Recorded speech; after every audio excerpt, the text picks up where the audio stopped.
কেইদিনমান আগত অহা আমাৰ টাইলছৰ কালেকশ্যনখিনি মই আপোনালোকক দেখাব পৰা নাই, কিন্তু আজি আৰু নতুনকৈ আমাৰ গ্ৰেনাইটৰ কালেকশ্যন আহি গ'ল। তো আজি গ্ৰেনাইটৰ কালেকশ্যনখিনি একদম ৰাতিপুৱাৰ পৰাই আনলোডিং চলি আছে। এতিয়াও আনলোডিং পূৰা হোৱা নাই। তো একদম ৰাতিপুৱাৰ পৰাই লাগি আছে, বহুতকেইটা গ্ৰেনাইটৰ কালেকশ্যন অহা আছে। তো মই এইটো আনলোডিং হ'লে আপোনালোকক ভালকৈ দেখাই দিম কি কি নতুন নতুন কালেকশ্যন আহিল।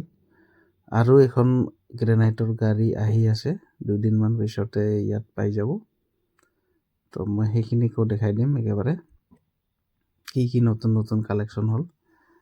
তো এতিয়া বৰ্তমান একদম সন্ধিয়াই হৈ গ'ল আনলোডিং কৰি কৰি, তথাপিতো এতিয়াও হোৱা নাই ক্লিয়াৰ, এইবিলাক আৰু বহুত বাকী আছে। তো আজি বোধহয় ৰাতি 11টামান বাজি যাব আনলোডিং কৰোঁতে কৰোঁতে। তো মই এইটো আনলোডিং হ'লে আপোনালোকক দেখাই দিম কি কি নতুন নতুন কালেকশ্যন আহিল গ্ৰেনাইটৰ।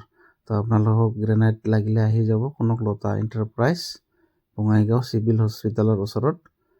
একদম ভাল ভাল কালেকশ্যন ৰিজনেবল প্ৰাইজত পাই যাব। কনকলতা এণ্টাৰপ্ৰাইজ, লগতে টাইলছ, চিপি চেনিটেৰী, পাইপ ফিটিংছ, সকলোখিনি বস্তু পাই যাব একদম ৰিজনেবল প্ৰাইচত। তো আজিৰ কালেকশ্যন হয়, এতিয়াও নামিহে হোৱা নাই। তো একদম আনলোডিং হোৱাৰ পিছত মই আপোনালোকক ভালদৰে দেখাই দিম। আজিৰ ভিডিঅ'টো ইমানে, ধন্যবাদ।